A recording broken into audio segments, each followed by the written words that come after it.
Am, ok, muy buenas tardes. Mi nombre es Stephanie López y el día de hoy pues, les voy a hablar sobre la enfermedad del Alzheimer.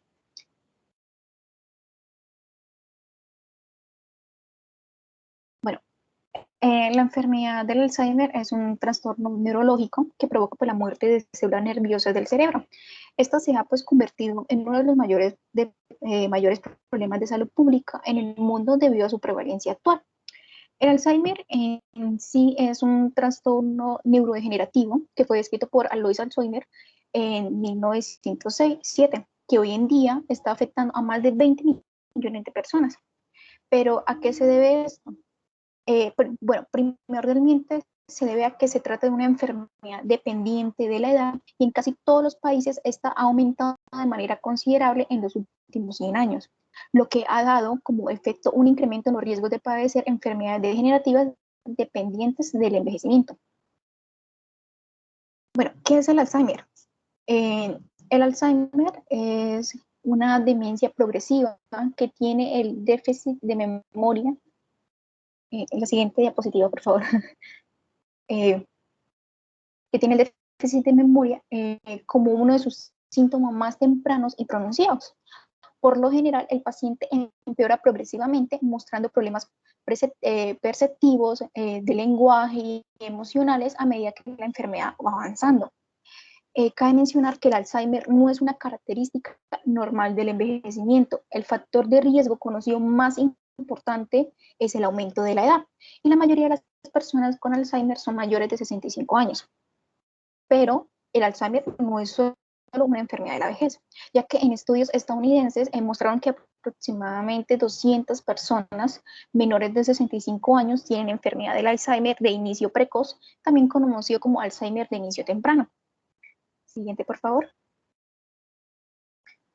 Eh, en la mayoría de los casos de la enfermedad del Alzheimer son esporádicos, con un inicio tardío, eh, mayores de 65 años y una etimología poco clara, ya que el riesgo de desarrollar la enfermedad es mejor predicho por la edad. Sin embargo, alrededor del 5 al 15% de los casos son familiares, ya que el 50% de estos casos tienen un inicio temprano, presenil, menores de 65 años, y habitualmente se relaciona con mutaciones genéticas específicas, ya que por lo menos 5 locos genéticos distintos localizados en los cromosomas 1, 12, 14, 19 y 21 influyen en la iniciación y la progresión de la enfermedad del Alzheimer.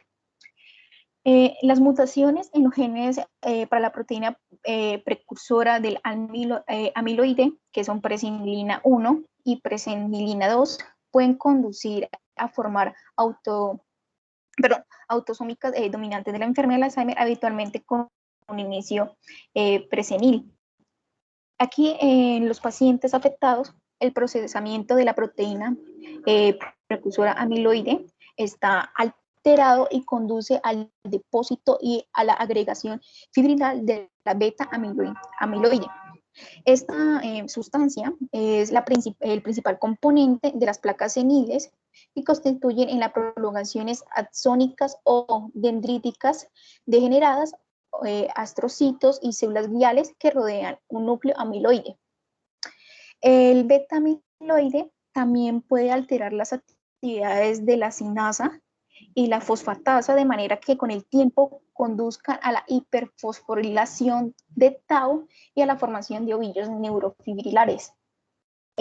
Hay otros determinantes genéticos que influyen a los alelos de la apolipoproteína, en sus siglas APO, con la letra E, que es epsilon, que en sí estas proteínas ApoE influyen en el depósito de la beta amiloide a la integridad del citoesquelético y a la eficiencia pues, de la reparación neural.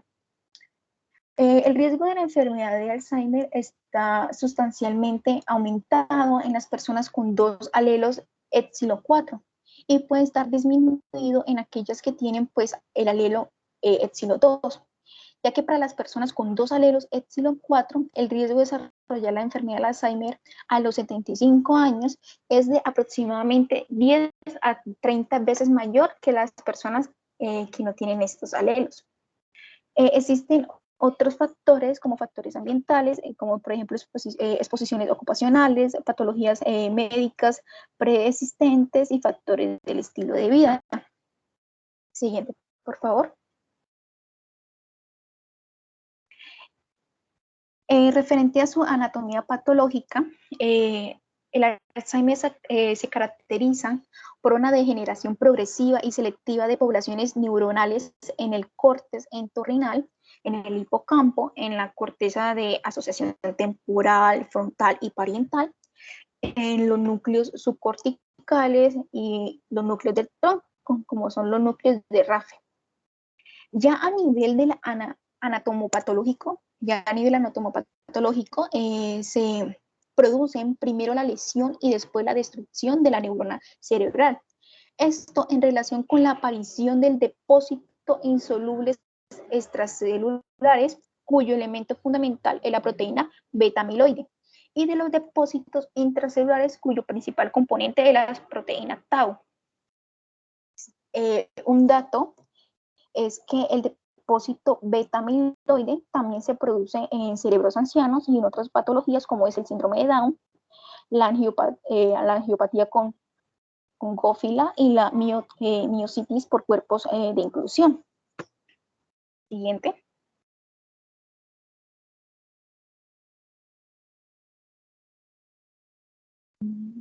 Bueno, referente en la fisiopatología, hay dos características patológicas de la enfermedad del Alzheimer, que son los ovillos neurofibrilares intracelulares, que son filamentos helicoidales en pares, y los depósitos de beta-amiloide extracelulares en las placas seniles.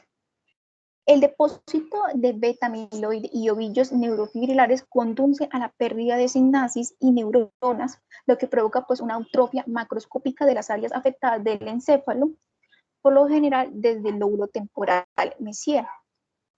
En la placa, la beta-amiloide es un fragmento de una proteína pues más grande.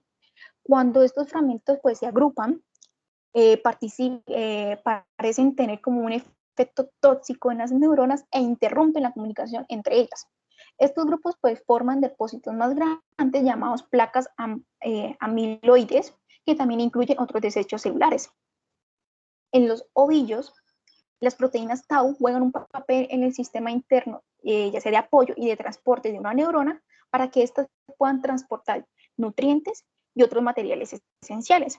En la enfermedad del Alzheimer, las proteínas tau cambian de forma y se organizan en estructuras llamadas ovillos neurofibrilares, donde los ovillos interrumpen el sistema de transporte y son tóxicos para las neuronas.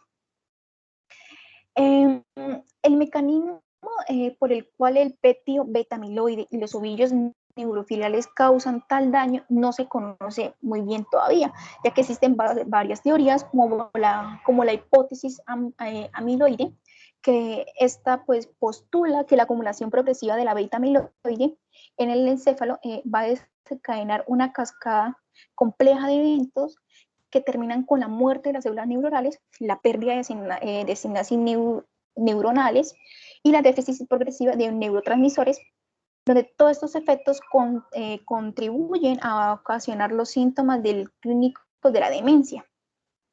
Siguiente. Bueno, el Alzheimer pasa por diferentes fases. La enfermedad se puede dividir en tres etapas. Una inicial, con una sintomatología ligera o leve, ya que el paciente mantiene su autonomía y solo necesita supervisión cuando se trata de tareas complejas. Una fase intermedia con unos síntomas de gravedad moderna, donde aquí el paciente pues, va a depender de un cuidador para realizar las tareas cotidianas. Una etapa terminal donde está un estado avanzado y es terminal de la enfermedad, donde el paciente es completamente dependiente. Los síntomas más comunes de la enfermedad del Alzheimer son las alteraciones del estado del ánimo y de la conducta, pérdida de memoria, dificultad de orientación, problemas de lenguaje, alteraciones cognitivas. La pérdida pues, de memoria pues, llega hasta el no ser capaz de reconocer familiares o el olvido de habilidades normales para el individuo. Otros síntomas son los cambios en el comportamiento como arrebatos de violencia. Ya en las fases finales se deteriora la musculatura y la movilidad, pudiendo pues, presentarse incontinencia de esfínteres. Siguiente, por favor. Hay alteraciones neuropsicológicas en la enfermedad de Alzheimer como la memoria, donde va a haber un deterioro en la memoria reciente, remota, inmediata, verbal, visual, episódica y semántica. En la afasia, un deterioro en la función de comprensión, denominación, fluencia y lectoescritura. En la apraxia, de tipo constructiva, apraxia del vestirse, apraxia idiomotora e ideacional, y una amnosia en la alteración perspectiva y espacial. Este perfil pues, neuropsicológico recibe el nombre del AAA o tríada afasia apraxia amnosia. Cabe destacar que no todos los síntomas se dan desde el principio, sino que van apareciendo conforme avanza la enfermedad. Siguiente.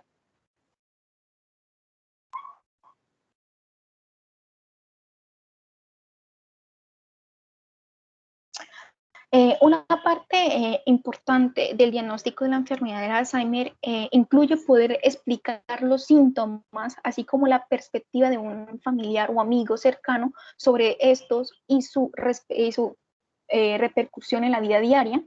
Además, un diagnóstico de la enfermedad de Alzheimer se basa en las pruebas que realiza el médico para evaluar la memoria y las habilidades para pensar. En la actualidad no existe una sola prueba diagnóstica.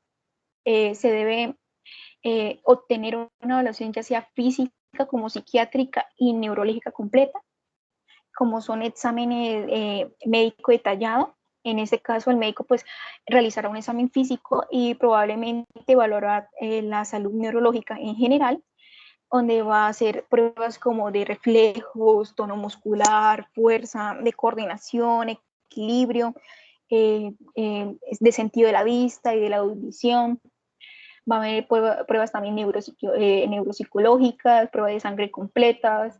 En este caso, las pruebas de sangre pueden ayudar al médico a descartar otras causas posibles de la pérdida de la memoria y la confusión, como una enfermedad tiroidea o deficiencia de vitamina. También van a haber pruebas como electrocardiogramas, electroencefalogramas, tomografía computarizada, entre otras. Siguiente, por favor.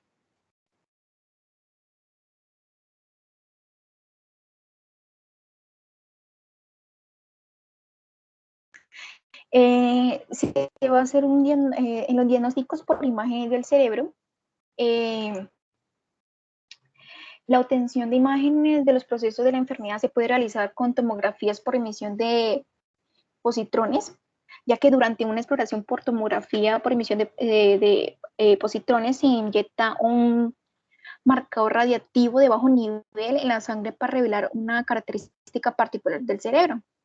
Entre esta tomografía tenemos 3, que son la exploración por tomografía por emisión de positrones con fluorodeoxiglucosa, que estas muestran pues áreas del cerebro donde los nutrientes están mal metabolizados, ya que la identificación de patrones de degeneración en las áreas de bajo metabolismo pueden ayudar a distinguir entre la enfermedad de Alzheimer y otros tipos de demencia.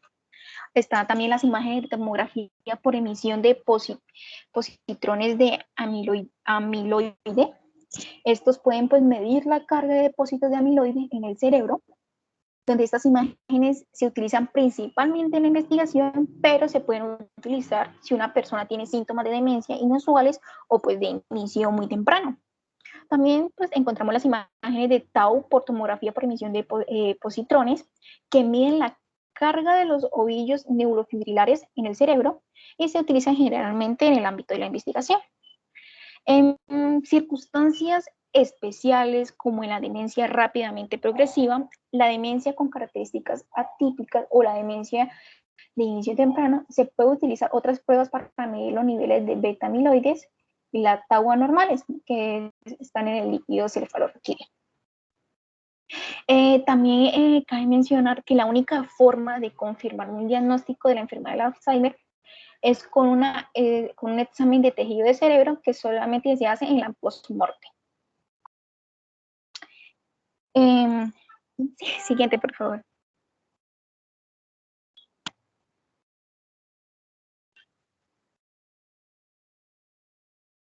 En el tratamiento, cabe mencionar que pues no existe una cura para la enfermedad del Alzheimer. Aquí los objetivos del tratamiento son disminuir el progreso de la enfermedad, manejar los problemas de comportamiento, confusión y agitación, modificar el ambiente del hogar, apoyar a los miembros de la familia y otras personas que brindan cuidados, y en ciertos casos hay vitaminas que ayudan al mantenimiento de las funciones cognitivas en los pacientes cognitivas en los pacientes, como son las vitaminas B12, B6 y ácido fólico. Los medicamentos actuales para tratar la enfermedad del Alzheimer pueden ser de ayuda durante un tiempo para los síntomas que afectan la memoria y para otros cambios cognitivos. Actualmente se utilizan dos tipos de medicamentos para aliviar los síntomas que afectan el sistema cognitivo, que son los inhibidores de colinesterasa y la memantina. En los inhibidores de colinesterasa, estos medicamentos pues aumentan los niveles de comunicación entre las células al preservar un neurotransmisor que se agota en el cerebro por la enfermedad del Alzheimer. Por lo general, estos son los primeros medicamentos que se prueban y la mayoría de las personas observan pues modestas mejoras en sus síntomas. Los inhibidores de la colinesterasa también pueden mejorar los síntomas neuropsiquiátricos como la agitación o la depresión. Los inhibidores de la colinesterasa que se recetan frecuentemente son la donepezil, la galantamina y la ribastimina. Sus principales efectos secundarios son pues de la diarrea, náuseas, pérdida de apetito y alteraciones del sueño. Las personas con ciertos trastornos cardíacos pueden experimentar efectos secundarios graves como la arritmia cardíaca. En la memantina, este medicamento funciona en otra red de comunicación de células cerebrales y retrasa la progresión de los síntomas de la enfermedad de moderada a grave. A veces se usa en combinación con un inhibidor de la colinesterasa. Los efectos secundarios relativamente raros comprenden como mareos y desorientación. Cabe también mencionar que el primer fármaco anticolinesterásico comercializado fue la tacrina, pero hoy en día no se emplea por su hepatotoxicidad. Y también cabe mencionar que en junio del 2021, la administración de... perdón, eso está en la siguiente diapositiva. En la Administración de Alimentos y Medicamentos de los Estados Unidos, su sigla FDA, aprobó el aducanumab para el tratamiento de algunos casos de la enfermedad del Alzheimer. Este es el primer fármaco aprobado en Estados Unidos que ataca y elimina las placas amiloides del cerebro para tratar las causas subyacentes de la enfermedad del Alzheimer. La Administración de Alimentos y Medicamentos de Estados Unidos aprobó el medicamento con la condición de que se hagan más estudios para confirmar su beneficio, y los especialistas también tienen que identificar qué pacientes podrían beneficiarse del fármaco. Siguiente, por favor. Bueno, si bien se sabe que esta enfermedad de curso progresivo no tiene cura, conocida hasta el día de hoy. Es por eso que su tratamiento se basa sobre todo en tratar la mejor calidad de vida del paciente, retrasar el proceso de la enfermedad mediante fármacos anticolinesteráticos. Es importante también descartar el rol que desempeña el apoyo grupal de la familia y la práctica de actividades físicas e intelectuales estimulantes, ya que los síntomas de la enfermedad de Alzheimer empeoran con el tiempo, aunque la velocidad a la que avanza la enfermedad varía. En promedio, una persona con Alzheimer vive de 4 a 8 años después del diagnóstico, pero puede vivir hasta 20 años dependiendo de otros factores. ¿Listo? Muchísimas gracias. Listo, Stephanie, muchísimas gracias a ti por habernos hablado pues, de esta enfermedad tan importante, tan interesante. Y nada, entonces felicitarte y también invitarte pues, a seguir realizando varias charlas con nosotros. Estás súper invitada. Bueno, muchas gracias por escucharnos, por habernos acompañado, ¿vale? Vale, muchas gracias a ustedes también. Hasta luego. Buenas noches, que estén muy bien.